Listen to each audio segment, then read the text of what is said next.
Welcome to SciShow After Hours. It's a podcast, a short monthly podcast just for our Patreon subscribers where we explore some of the things that we found that we felt like didn't belong on SciShow. This is Christy actually with me in the studio this time instead of at home, and we've actually got a video version of this podcast as well. So I'm looking at a camera right now, and there's a Tuna's behind the camera, and hopefully this is all working. Hello, Christy. Hi, Hank. How are you doing? I am doing fantastic. Welcome to Missoula, Montana, where we had no fall at all. Just straight from summer to winter. It's a little chilly. Yeah. And I usually live up in the north, like in the Olympic Peninsula, so I'm not used to cold. Yeah, this is extra cold. It's a surprise. Everyone is surprised. All of the plants were surprised. They were like, "No, we weren't done yet." So I am, as you know, Hank Green, probably one of the hosts of SciShow, and Christy is one of our editors. And you have a topic prepared for me today. I don't know what the topic is going into it, but I know that it's going to be dirty in one way or another. I have so far loved every one of them. I'm very excited. What do you have? Well, today we're going to talk about Japanese macaques. Oh, wild. Okay, macaques. I know what those are. They're monkeys. Yes, and these ones in particular are the ones that are sometimes known as snow monkeys. You know, the ones that like to hop in the hot tubs. Hot springs, yeah, they are northernmost primate species, not counting humans. Wow, interesting. And live in the coldest environment of any primate species, not counting humans. Oh, nice. Interesting. I'd never thought of that before. That would be a thing. Yeah. Because they do seem, us primates do seem kind of equatorial. Yeah. We don't tend to love the cold. Mm-hmm. Well, it's too bad for us here in Montana. What's really fascinating them, though, is their relationship to Sika deer. I've heard that they ride deer. Yes. So, yeah. And that seems like the kind of thing that we could talk about on SciShow, so now I'm nervous about what you mean by relationship. Well, yeah. I mean, these deer are somewhat smaller than the deer you might know from North America. They're, as adults, they reach up to 43 inches tall, but they're usually a little shorter than that. Big dogs. Yeah, I mean, some of them are 20 inches tall, so they can be pretty short and small. Yeah. And the deer love hanging out near monkeys because monkeys are messy eaters. They throw stuff on the ground. They get extra food sources that they wouldn't, especially from the trees that they wouldn't have had access to. Sure. And the monkeys will occasionally ride them and groom them. Wow. So basically, monkeys have domesticated deer, is what I'm hearing. Yes. So riding and grooming, by which I mean they will just eat bugs off of them, and they will just ride around and be like, "This is nice. I don't have to walk." Mm-hmm. That sounds lovely. That sounds like perfectly SciShow suitable conversation. So sometimes when they hop on to ride them, they are not riding them for locomotion. For locomotion or for play. Sort of the colloquial use of some riding. of these monkey deer friendships, let's just say, are not platonic. Wow. Are they? Okay. I mean, so dogs hump people. Is it like that? Where they're just like, well, this is a warm thing? The monkeys climb on, and yes, they hump. They have sexual relations with the backs of the deer, basically. But not like with the deer. Not with the deer. There's no penetration. Okay. There's been a couple examples. And of course, I have video to show you. Oh, great. I'm so glad. So the first observed case was a male monkey, which rode around humping a female deer. And the deer thinks what of this? Very little. Yeah, from what you can tell of the facial expression of the deer. So that's the thing is the deer seem to basically not really react, which I'm just going to... Well, that's sort of how I try to not encourage a dog when it goes, but I do react when a dog starts to hump me. That's pretty big. They're not that different size. Yeah. That is definitely humping. Like that. The deer is annoyed, I would say. Yeah, she's a little bit. That was quick.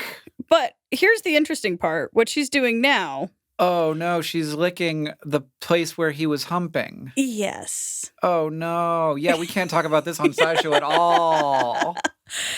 So that actually kind of gives you a clue as to why maybe the deer put up with this behavior. Is it mutualistic? It's like calories? That's the idea, is that the semen left behind can be eaten as an additional protein boost. What? When the males are the ones humping. Oh, so it happens both ways? So there are also female macaques that do humping of of Sika deer.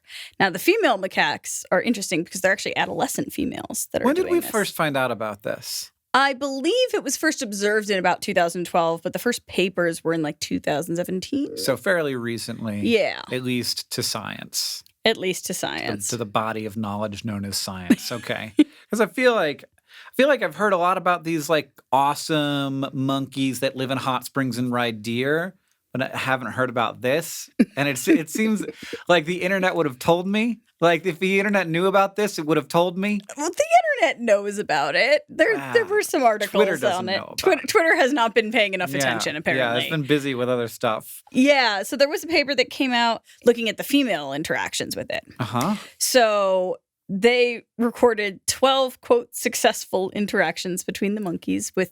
What counts as success, Christy? What? It counts when the deer didn't essentially rebuff their advances. Okay. And so in these interactions, these adolescent females would climb onto the deer, and weirdly enough, usually male deer. So the first one was a male monkey on a female deer. Uh-huh. These are female monkeys on male deer. Why that matters, I don't know, but it's very interesting that seems to be the case. Okay. And they similarly hop on. Uh-huh. Yep, okay. Yep, that looks like what that is. Some lovely pelvic thrusting. Yeah. In this case, the deer aren't getting an ejaculate of some kind, so they're not a protein boost. So it's a little less clear why they sit there. It may just be that they're used to the monkeys enough that they don't really notice or care. Yeah, I think probably they don't care. Like they're deer and they're like, whatever. So what I'm curious, do they rebuff females more frequently than they rebuff males? So we don't know a whole lot about that because there haven't been a whole lot of observations. I think that one male was the only male actually witnessed to do it. What was interesting about it is that when he did it, he didn't just like hop on, have his fun, and then hop off. He actually engaged in what looked like mate guarding, where he like chased other males away from this deer. This is mine. He was like, or this pair of deer, it was a pair of females, and said like, these are mine. These are my deer. Look, macaque Tinder has not been kind to me, so I've switched over to deer Tinder, and I have been successful, and so stay away. Yeah, well, and he was apparently a low-ranking male, so it's thought that is essentially what happened. He couldn't get any of his own species to agree to it, so he turned to the next best thing. Wild. And what I'm thinking is like, is this a protein boost, or is this just like the deer being like, I'm gonna clean this up because there's ejaculate on my back. Oh yeah, no. It's like if I don't have like a napkin nearby or arms, like I guess what's worse, licking it up or leaving it there, is the sentence that I said. That is a very, very valid point. Yeah. I am not sure, like... Because if the female deer are like, okay, I'm in, this is good, and they're like, then in that situation, I would think that they would turn away females more than they would turn away males because they're not getting anything out of the female. But if it's just that they're like, whatever, I'm a deer, I don't know what this is, I don't know about things. There's no story in my head about sexual taboos. Well, what's interesting is apparently with the female macaques, they don't just like grab any deer. They pick a deer and they have like an extended relationship with that one deer. Does the deer have an extended relationship back? How can you tell? So maybe one interesting thing is that these deer, like I said, some of them did rebuff the females' advances. Mm-hmm. My favorite part, when that happened, the females often displayed sexually motivated tantrums, which consisted of crouching on the ground, body spasms, and screaming while gazing at the deer. Okay. So they threw tantrums when they were... Monkeys have a relationship here. Yeah. This isn't just like there's an object. Yeah, and they would actually, to begin these sort of matings or whatever you would call them, they would actually call out to the deer like they would to a fellow monkey they wanted to mate with. Uh-huh. And would the deer be like, "Oh, I'm coming. Just a moment, dear." I mean, honey, not honey. Deer. Like, like it thinks it's a deer, but like honey. Yeah. Yeah, I mean, they seem to take it pretty well for the most part. It's unclear. It's hard to tell. It's hard to tell what whether a deer is in thinking. love. Yeah, it's hard easier to tell if a monkey is in love. The monkey appears not to anthropomorphize and project emotions, but the monkey is madly in love with the deer, and I want to know if the deer is in love back. That's all I want to know. Also, why aren't we writing a book about this? This is amazing. This is a chapter. They also would fight over the deer, the females. So, like, a slightly bigger adolescent female might displace a younger female, or kick one off and then go at the deer herself instead, which the researchers said might suggest that this is actually a cultural contagion type of phenomenon. Right.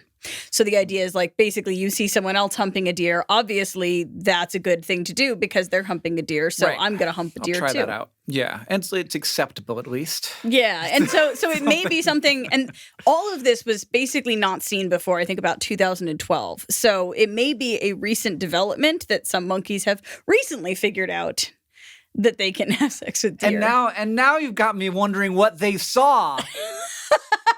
Where they were like, oh, let me try that. What did they see? Did they see a person rubbing on a deer? What did they see? What did these monkeys see that turned them into interspecies humpers?